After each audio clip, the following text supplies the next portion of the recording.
Donc là, nous allons terminer avec la dernière affiche. C'était la double confrontation qui opposait le Real Madrid aux Gunners d'Arsenal de Mikel Arteta. Et le moins que l'on puisse dire, Dr B, c'est que entre les deux équipes, il n'y a pas eu photo. Bien sûr, moi j'ai une question à te poser, Francis. Bien sûr. Est-ce qu'à un moment, pendant le match d'hier, tu as cru que le Real pouvait se qualifier? Juste un moment. D'accord, très bonne question. À aucun moment, je n'ai pensé que le Real Madrid pouvait revenir pour deux raisons. La première, c'est que l'équipe d'Arsenal n'a pas encaissé plus de 2 buts en Ligue des Champions cette année. La seconde, c'est que j'étais persuadé qu'Arsenal allait marquer. Et étant donné que le Real Madrid, depuis pratiquement 11 matchs, n'a fait qu'un seul clean sheet sur les 11 derniers matchs, je savais personnellement qu'ils allaient encaisser. Et la cerise sur le gâteau, depuis le début de la saison, le Real n'a gagné qu'à une seule reprise par 4 buts d'écart. Or, il fallait marquer 4 buts d'écart pour se qualifier, donc c'était impossible. Bon, je ne vais pas revenir sur ce qui s'est passé en Alliance. On a tous vu la Ligue se sont fait claquer au sol à l'Emirates. Mais hier, franchement, je pense que c'était le match qu'il fallait pour le Real. Parce qu'à un moment, il faut bien un moment où la vérité rattrape tout le monde. Je crois que là, cette équipe ne peut pas continuer comme ça. Il n'y a pas d'équipe, il n'y a que des individualités, ça ne marche pas. D'accord, si tu me permets, je préfère qu'on s'attarde d'abord sur la victoire d'Arsenal et on va revenir sur l'équipe du Real Madrid. Bah, qu'est-ce que tu veux dire sur la victoire d'Arsenal? Beau match, ils ont tout fait. En dehors du pénalty manqué par Saka, il n'y a rien. Avant le début de la double confrontation, est-ce que tu t'attendais à un tel niveau des Gunners d'Arsenal? Un tel niveau, oui. C'est juste le Real qui n'a pas été au niveau. Rodrigue, est-ce que tu partages le point de vue de Dr B? Est-ce que pour toi, la victoire d'Arsenal contre le Real Madrid, c'est dû à Arsenal ou bien c'est dû à une contre-performance du Real Madrid?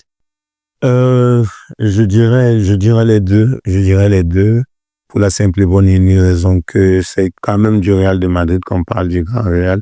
Ça reste un grand club, mais qui aujourd'hui se repose sur certains acquis, qui aujourd'hui continue à rêver et à croire que un match, ça va se jouer dans les 10 dernières minutes, même si on est mené X score à 0. Je crois que déjà à l'Emirates, c'était pas un bon départ à 3-0.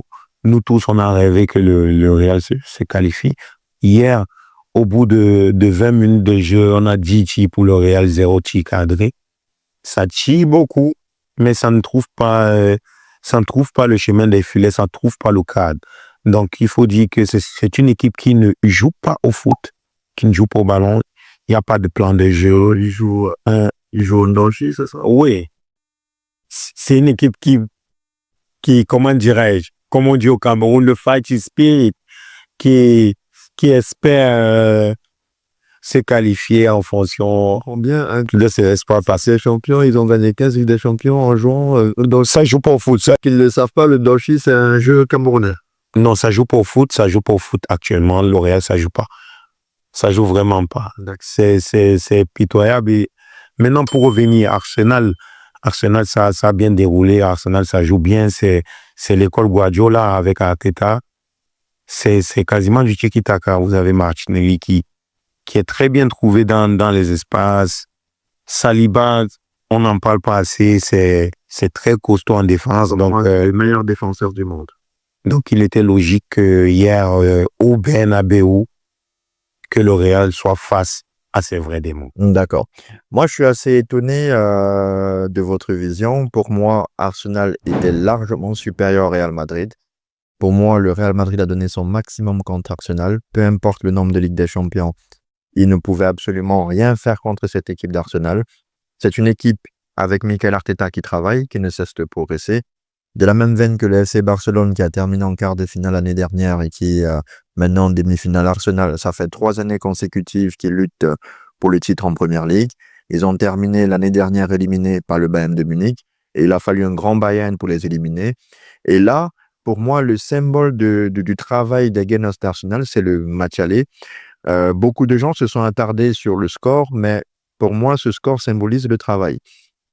Le coup franc de Declan Rice, le premier coup franc, c'est un coup franc de travail. Non seulement il y a le travail de Declan Rice par rapport à ce coup franc-là, mais l'entraîneur des coups de pied arrêtés d'Arsenal qui va voir qui fait le signe à Declan Rice qu'il faut enrouler pour contourner le mur, ça montre à quel point le mec a analysé la manière avec laquelle Thibaut Courtois plaçait ses murs et il a conclu qu'il a laissé une faille de ce côté-là. Et pour moi, c'est tout le symbole parce que, comme on dit, le diable se cache dans les détails. C'est une équipe qui a travaillé. Même le match retour qui s'est déroulé à Bernabéu, lorsque vous voyez l'égalisation de Vinicius qui intervient comme d'habitude avec le charisme qui engendre les erreurs des joueurs adverses d'Arsenal, ils ont commencé à un peu gâter le jeu pour essayer de couper le Real Madrid dans son élan. Donc, Dr B, est-ce que tu n'as pas l'impression que cette victoire d'Arsenal, au-delà de l'élimination du Real Madrid, symbolise tout le travail de Michael Arteta? Bah oui, c'est pas un hasard. C'est une équipe qui travaille depuis aujourd'hui. Arteta, il est là depuis plusieurs années déjà. Donc, il a eu le temps de fixer un certain nombre de bases. Tu t'es plus attardé sur le milieu de terrain, même la défense. Et il dit, tiens-toi bien prêt, Arsenal, c'est l'équipe la plus forte en coup de pied arrêté en première ligue. C'est un secteur qui est très bien travaillé par cette équipe. Et même le jeune Clivior, on n'a pas eu l'impression qu'il y a Gabriel qui manquait en défense. Et c'est un jeune qui a une stat incroyable. Il a 20 matchs cette saison, il n'y a aucune défaite pour l'équipe d'Arsenal. Il joue comme un vétéran, c'est impressionnant. Saliba, c'est un mur malgré l'erreur d'hier. C'est vraiment un sans faute. En tout cas, c'est une équipe pour moi qui est très compacte. Et voilà, je vois les gens mettre le PSG favori devant eux. C'est juste, pour moi, c'est un doux euphémisme. Hein. Pour moi, Arsenal est une classe au-dessus. Je partage ton point de vue. Parce que le milieu de terrain, c'est très fort. C'est très, très, très fort. Declan Rice, Odegaard, masterclass. Bien que la seule faille que je trouve à Arsenal, c'est la profondeur du banc de touche. En ce moment, vu qu'il y a beaucoup de blessés, c'est compliqué parce que en dehors de Trossard, qui est déjà d'ailleurs leur remplacement phare, c'est-à-dire à tous les matchs, Il joue. Saka sort pour Trossard ou Martinelli sort pour Trossard. C'est compliqué dans les autres secteurs. Donc, je crois que le carton jaune, la suspension de Partey peut équilibrer les débats. Mais bon, c'est juste pour le match aller. En tout cas, Arsenal, c'est très fort, c'est le travail. Bravo à Mikel Arteta. C'est chaud. En plus, c'est des jeunes. Avoir un entraîneur comme ça sur le marché, ça va être compliqué de le déloger. Hein. Non, mais au-delà de ce que tu viens de dire, et je corrobore parfaitement ton sentiment, tu as parlé du jeune qui accompagne Saliba. Tinder, j'ai jamais vu un joueur éteindre Vinicius. Ce mec, il a éteint Vinicius. Je ne parle pas de l'autre côté de Lewis Kelly, qui non seulement réussissait à bloquer Rodrigo, mais en plus, il apportait du surnombre au milieu du milieu de terrain. Et il a 18 ans. Et quand Lewis Kelly laissait son côté gauche après avoir neutralisé Rodrigo, il arrivait à apporter du surnombre au milieu de terrain. C'est ça qui permettait à Declan Rice de jouer le rôle de second attaquant. Et effectivement, il faut noter qu'ils ont énormément de blessés. Gabriel Jesus n'est pas là. Kai Havertz n'est pas là. Franchement, cette équipe, elle est surprenante. Tu l'as dit, Gabriel. Et malgré leurs absences, ils ont réussi à tout simplement, les canonniers, comme on le dit, ont tout simplement atomisé le Real Madrid. Donc là, nous allons donc revenir sur le Real Madrid. Comme tu le disais tantôt en préambule, c'est le démon dragon à 15 queues, mais là, j'ai l'impression que le démon dragon à 15 queues s'est comporté comme le démon dragon à aucune queue contre Arsenal. Rodri? À aucune queue, on va dire oui. Mais il faut dire, le match d'hier, L'Oréal a dominé, L'Oréal a joué, mais Arsenal a mieux. Moi, je suis pas sûr que le Real est dominé. Non, en termes de possession de balle, L'Oréal avait la possession, alors qu'Arsenal, c'est une équipe de possession. Je suis pas d'accord. L'Oréal avait la possession de balle, L'Oréal. Je crois qu'on a vu le même match. Et pourtant, je suis madridista. L'Oréal avait la possession, je peux te l'assurer. Mais il faut dire, gagner un match, c'est pas seulement attaquer, c'est aussi savoir défendre. Arsenal, ça défend en bloc, ça bouge en bloc. C'est un véritable bloc que Arteta a mis en place. Donc, c'est une équipe qui bouge bien, qui combine bien, qui sait trouver les espaces, qui sait trouver les joueurs. Et avec Trossard, qui est déjà un joker pour Arteta, ça tourne bien. Je pense que face au PSG, ça ne sera pas une opposition de style, mais on pourra voir qui des deux arrive à mieux trouver à mieux déposer son tiki-taka. Alors, Dr B, tu le disais en préambule, le Real Madrid a eu une sorte de contre-performance. Comment expliques-tu qu'il y a moins d'un an, le Real Madrid dominait le toit de l'Europe? Loin de moi de penser que chaque année ils vont gagner, mais selon toi, qu'est-ce qui peut expliquer ce côté impuissant du Real Madrid qu'on a constaté dans les 2 matchs? Parce que à la réalité, ils ont perdu sur le score cumulé de 5-1. Mais si on regarde dans les détails, s'il n'y avait pas, c'est une erreur de Saliba, ben, on peut dire qu'ils n'ont marqué aucun but. C'est simple. L'équipe, elle est déséquilibrée. D'accord. Il y a un total déséquilibre du côté Madrid. Est-ce que tu sais ce qui change l'équipe aujourd'hui? Il y a 2 points. Premièrement, l'arrivée de Mbappé. En fait, dès le début, on savait que ça allait pas marcher, ça allait pas coller. C'est un chantier que Pérez a voulu lancer. Visionnaire. Oui, on savait tout ça. Le contraire nous aurait surpris. On savait que ça allait pas coller. Il y avait Vinicius qui, avec la saison qu'il fait l'année dernière, ça allait être compliqué. Bellingham qui est habitué désormais à jouer plus haut, c'est compliqué. Kroos prend sa retraite, il n'est pas remplacé. Carvajal est blessé toute la saison.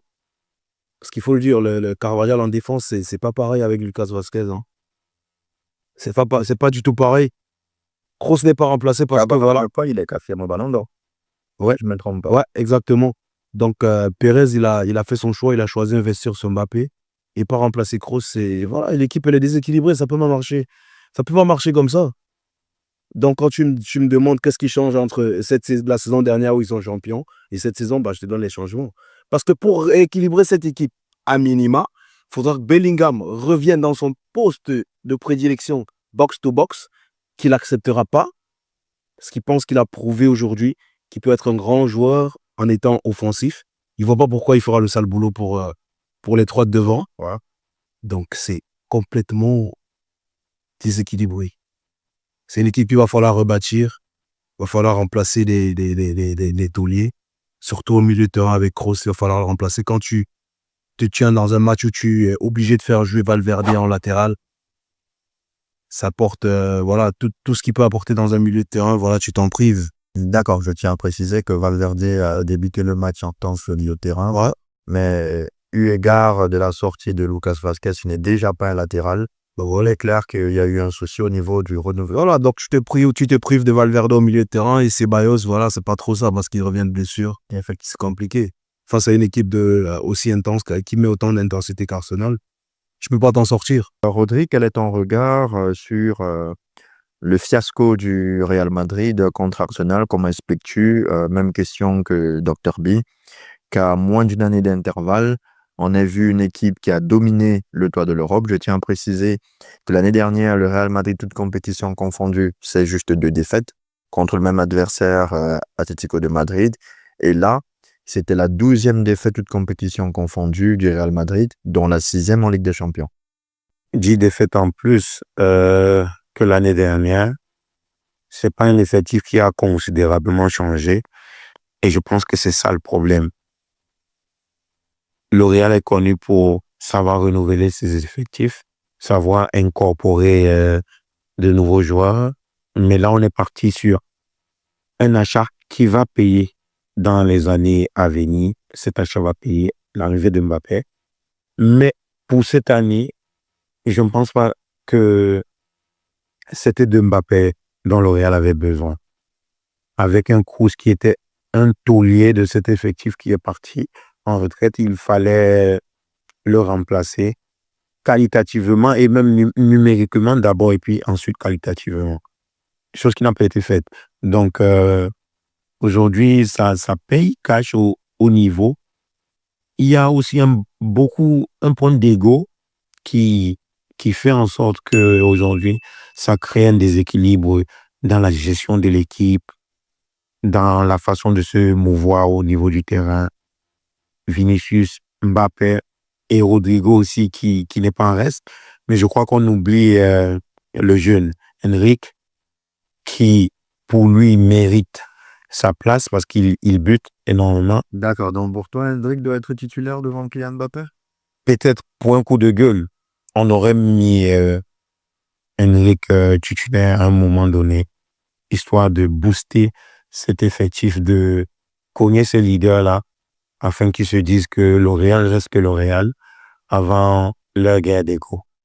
Bon, maintenant, je tiens aussi à préciser que lorsque tu as Kylian Mbappé qui est gratuit sur le marché, je vois très peu de présidents qui n'auraient pas sauté sur l'occasion. Donc, quelque part, je peux comprendre qu'il ait imaginé qu'un joueur qui était régulièrement dans le top 10 du Ballon d'Or et qui fait partie des meilleurs joueurs du monde puisse apporter quelque chose à son club, d'autant plus qu'il n'y a pas que le jeu sur le terrain, il y a aussi le merchandising. Et le moins que l'on peut se dire, c'est que Kylian Mbappé rapporte.